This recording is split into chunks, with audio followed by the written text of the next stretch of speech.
जिस औरत को पता हो कि पति बाहर एक्स्ट्रा मैरिटल अफेयर चल रहा है, वो थोड़ी ना उसके साथ पूरा रिलेशन बनाने के लिए एग्री हो जाएगी। फोर्सफुली मेरे साथ करने की कोशिश की मैंने, तब भी इनको मैंने जब मना किया, सास मेरी तब भी आई मारने के लिए, इस बच्ची के सामने मारने आई। जब इतना इनका नहीं हुआ तो उसके बाद हस्बैंड घर छोड़ के ही यहाँ से चले। तो दूध का खर्चा दे रहे ना, तो राशन का। अब जो मैंने थोड़ा बहुत राशन डलवाया था, इन्होंने घर बंद करके वो भी सारे सामान अंदर से ले लिया होगा। इवन मेरे जो थोड़े बहुत गहने यहाँ पड़े थे वो भी वहाँ से ले लिए होंगे, क्योंकि मुझे पता है मेरे डॉक्यूमेंट्स, अगर मुझे इंटेंशन होती ना कि मुझे निकाल देंगे, तो मैं यहाँ इतना सब लेकर। मुझे नहीं समझ आ रही है मेरे साथ ऐसे कर क्यों रहे हैं। मैंने ऐसे क्या किया था इनके साथ जिसकी मुझे सजा दे रही है। बच्चे होने के बाद इन्होंने सितंबर में इन्होंने मुझे नोटिस भेज दिया डाइवोर्स का। कॉम्प्रो किया, कॉम्प्रो करने के बाद मुझे ये वाले घर के अंदर लेकर आए। इन्होंने मुझे ये वाले घर पे लाया, बड़ी उम्मीदों से लेके आए थे कि अब जैसा पहले था वैसा नहीं होगा। इवन कोर्ट से इन्होंने कॉम्प्रो किया था, कोर्ट से कॉम्प्रो करके मुझे यहाँ ले आए। मतलब 1 महीना बड़े अच्छे से रही ये, महीना भर मेरे से इतने प्यार से रहना, कुछ भी ऐसा नहीं था कि जिससे मुझे लग रहा था कि ये वैसे पहले चीज़ें रिपीट होंगी। के बाद से इन्होंने मेरे साथ ना घर का खाना-वाना, राशन-रूशन सब कुछ बंद कर दिया। बंद करने के बाद में दूध बच्चों का बंद कराया। मैं वो तक अपनी मम्मी से ले रही थी, और मैं मतलब बच्चों की फ़ीस तक इन्होंने वहाँ पे स्कूल में नहीं दे रहे थे। मुझे मेरा ससुर मिला, मुझे उसने मर्डर की धमकी दी है, मेरे ससुर ने। और मुझे पता है अगर वो कह रहे हैं तो वो ऐसा वो करेंगे भी, क्योंकि मेरे साथ पहले भी बहुत ज़्यादा वायलेंस हुआ है। तो इतना इनका होने के बाद कंप्लेन करा के मैं वहाँ से यहाँ वापस आती हूँ, और 6:30 से लेके 9:30 बजे तक मैं यहाँ पे गेट नॉक कर रही थी, ये मेरा गेट ही नहीं खोल रहे थे। होने के बाद 21 में बच्चे हुए ना मेरे, जैसे 29 अगस्त को, उसकी ये बात से लेके इन्होंने ये सारी सारी चीज़ें स्टार्ट कर दी हैं। डाइवोर्स के पेपर, कोर्ट कचहरियाँ, पुलिस स्टेशन, मतलब ये इतनी अजीब-अजीब चीज़ें करना इन्होंने स्टार्ट की कि मैं बच्चों को सँभालूँ या वो सारी। इवन इन्होंने मेरे बच्चे होने के बाद मेरा ऑपरेशन तक तोड़ा था। इन्होंने मेरे को मारा था, मेरे को बालों से घसीट के सीढ़ियों से इन्होंने मुझे नीचे धकेला था, वो भी बच्चे होने के 3 दिन के लिए। एमएलसी है उसकी, उससे ये केस के लिए मुझे फ़ोर्स करते हैं कि डोमेस्टिक वायलेंस वाला केस वापस ले लो। और मैं वो वाला केस ना वापस नहीं ले रही हूँ, क्योंकि मुझे पता है जो मुझे वैसी कंडीशन में मार सकते हैं, तो ऐसी कंडीशन में तो उनके लिए बहुत ईज़ी है। सर मेरे हस्बैंड का एक्स्ट्रा मैरिटल अफेयर चल रहा है शबनम नाम की औरत से, और मेरे हस्बैंड को उसके साथ मतलब बहुत, मुझे जिस टाइम पे पता चला है वो तो 3 साल है, और उससे ये पहले से मेरे वो हस्बैंड का चल रहा था, उससे या नहीं, पर मुझे जो कंफर्म हुआ है वो 3 साल हुए हैं। कॉम्प्रोमाइज़ किया था इन्होंने, मेरे जो बच्चों का खर्चा था ना लगभग 25,000 रुपये, वो वाला केस मुझसे इन्होंने वापस लिया था। और वो वाला केस वापस इन्होंने बोला था इस सारा खर्चा शुभम उठाएगा, जो मेरा हस्बैंड है।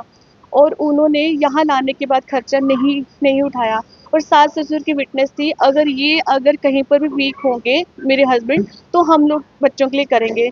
इन्होंने यहाँ पे लाके वो सब चीज़ें अपनी भूल के, इन्होंने तो कोर्ट को भी कुछ भी नहीं समझा। कोर्ट के ऑर्डर के भी खिलाफ जाके इन्होंने ये सारी चीज़ें की। मेरी शादी 2020 में हुई थी, 6 सितंबर को। लव मैरिज हुई थी शुभम वर्मा के साथ। शादी होने के बाद मेरे बच्चे, जी सर लव मैरिज है।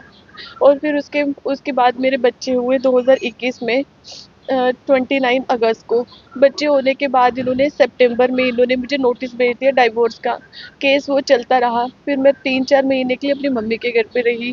फिर उसके बाद जाके यहाँ पे वुमेन सेल गई थी, अनीता काटिल मैम ने वहाँ से मुझे ना वो वाले घर ना प्रोवाइड किया था, बंतला वाला। वहाँ पे कोर्ट के ऑर्डर है मेरे पास पड़े हुए, जहाँ पे मैं रह रही थी बंतला में। तो फिर उसके बाद मैं 4 साढ़े 4 साल वहीं पे रही हूँ। फिर अब भी जाके मेरे बच्चों का खर्चा लगा था कोर्ट से 25,000 रुपया। खर्चा लगने के बाद इन्होंने मेरे से ना कॉम्प्रो किया, कॉम्प्रो करने के बाद मुझे ये वाले घर के अंदर लेकर आए।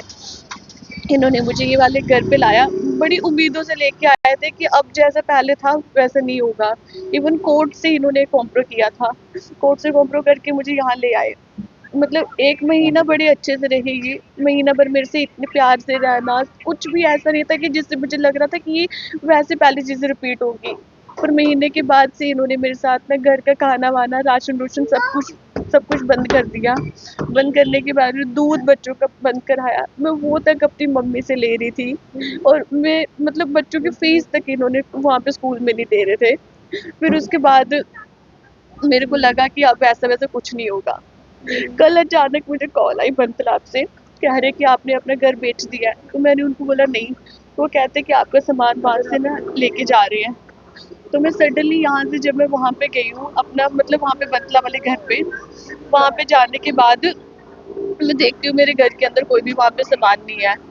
कंप्लेंट करवाई मैंने, इवन लास्ट में मुझे मेरा ससुर मिला, मुझे उसने मर्डर की धमकी दी है मेरे ससुर ने, और मुझे पता है अगर वो कह रहे हैं तो वो ऐसा वो करेंगे भी, क्योंकि मेरे साथ पहले भी बहुत ज़्यादा वायलेंस हुआ है।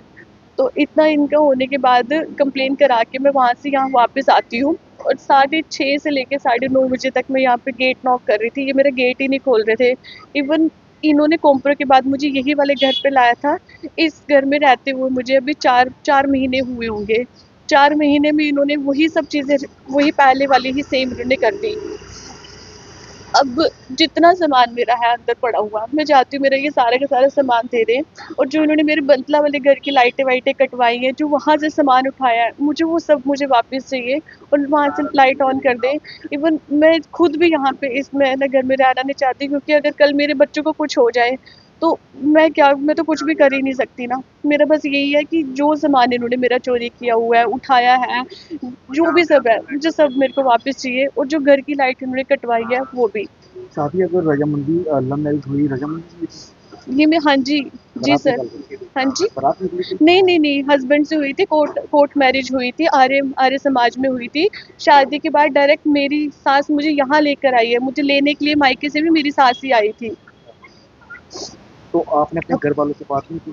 सर कल मेरे मेरे मायके वाले भी यहाँ पे आए थे, गेट के बाहर खड़े थे, उन्होंने बात करने के लिए आए थे कि बाहर आओ बात करते हैं। मेरी सास बोलते कि हम आपको जानते ही नहीं है, हमारा आपसे कुछ है ही नहीं।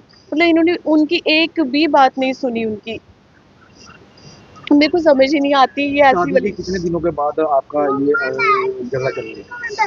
सर मेरे बच्चे होने के बाद 21 में बच्चे हुए ना मेरे, जैसे 29 अगस्त को, उसकी ये बात से लेके इन्होंने ये सारी सारी चीज़ें स्टार्ट कर दी हैं। डाइवोर्स के पेपर, कोर्ट कचहरियाँ, पुलिस स्टेशन, मतलब ये इतनी अजीब अजीब चीज़ें करना इन्होंने स्टार्ट की कि मैं बच्चों को संभालूं या वो सारी चीज़ों को करूं। इवन इन्होंने मेरे बच्चे होने के बाद मेरे ऑपरेशन तक तोड़ा था। इन्होंने मेरे को मारा था, मेरे को बालों से घसीट के सीढ़ियों से इन्होंने मुझे नीचे धकेला था, वो भी बच्चे होने के 3 दिन के बाद। उस समय आपने कंप्लेन नहीं की थी? मैंने करवाई थी, मेरी मेरी कंप्लेंट लगी है, एमएलसी है उसकी। उससे ये केस के लिए मुझे फोर्स करते हैं कि डोमेस्टिक वायलेंस केस वाला खत्म केस करना। वापस ले लो, और मैं वो वाला केस ना वापस नहीं ले रही हूँ, क्योंकि मुझे पता है जो मुझे वैसी कंडीशन में मार सकते हैं तो ऐसी कंडीशन में तो उनके लिए बहुत ईजी है। आखिर वजह क्या थी? अगर प्यार करके शादी की तो उसके सर मेरे बाद? हस्बैंड का एक्स्ट्रा मैरिटल अफेयर चल रहा है शबनम नाम की औरत से, और मेरे हस्बैंड को उसके साथ मतलब बहुत, मुझे जिस टाइम पे पता चला है वो तो 3 साल है, और उससे ये पहले से मेरे वो हस्बैंड का चल रहा था उससे या नहीं, पर मुझे जो कंफर्म हुआ है वो 3 साल हुए हैं। बीती रात से आप गेट के बाहर हो, छोटे छोटे जी बच्चे लेके, सब्जी नहीं, कैसे रात को? सर, बात ऐसी है कि मैं गेट खटका खटका के थक गई। जो मुझे लास्ट उम्मीद थी कि ये खोलेंगे ही नहीं, फिर मैंने कंप्लेंट करवाई। कंप्लेंट करवाने के बाद मम्मा मुझे अपने वो घर लेकर के रात उन्होंने वहाँ पे ना गुजारी। पर ये है कि पूरी ज़िंदगी तो मुझे रख नहीं ना सकते, क्योंकि 2 हैं बच्चे। पहले उन्होंने हमें भी सँभाला, फिर इनको भी। अब बेचारों ने 4 साल तक जैसे-तैसे होता था किया उन्होंने। इवन मेरे फादर नहीं है, मेरी सिंगल सिंगल मदर है। खर्चे कैसे चला रहे थे? मेरी मम्मा बुटीक से निकालते हैं, जो भी उनका होता है वही वहाँ से करके देते थे। सिर्फ़ 1 महीने इन्होंने खर्चा उठाया मेरा, सिर्फ़ 1 महीना, वो भी जब मैं कॉम्प्रो करने के बाद यहाँ पे आई हूँ। अभी आपने पुलिस में कंप्लेन की कोई? जी, जी। हाँ क्या जी कहा सर। पुलिस ने? पुलिस वालों ने तो अभी तक कोई एक्शन तो लिया नहीं है, बट कह रहे थे कि हो जाएगा, वो इनको बुलाएँगे, बातचीत करेंगे।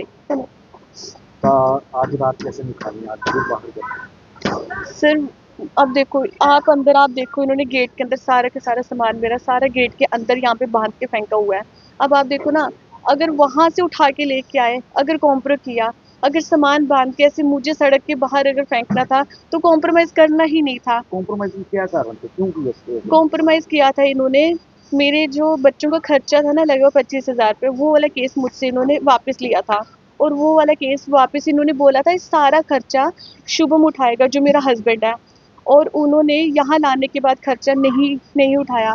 और सास-ससुर की विटनेस थी, अगर कहीं पर भी वीक होंगे मेरे हस्बैंड, तो हम लोग बच्चों के लिए करेंगे। इन्होंने यहाँ पे लाके वो सब चीज़ें अपनी भूल के, इन्होंने तो कोर्ट को भी कुछ भी नहीं समझा। कोर्ट के ऑर्डर के भी खिलाफ जाके इन्होंने ये सारी चीज़ें की हैं। क्या अपील करते हैं आपके पास? सर मैं तो बस यही यही मैं ना चाह रही हूँ कि जैसे भी होता है कि जो मेरा सामान घर के अंदर पड़ा है, मुझे वो सामान अपना ना वापस चाहिए। क्योंकि मैं खुद भी यहाँ पे ये वाले घर पे रहना नहीं चाहती हूँ, मुझे खुद भी इनसे मुझे डर है। इनके साथ रह के कल की मेरे बच्चों को कुछ कोई नुकसान हो जाए, क्योंकि पहले भी मेरे साथ बहुत सारी चीज़ें हुई हैं, उस चीज़ से मैं खुद भी डरती हूँ।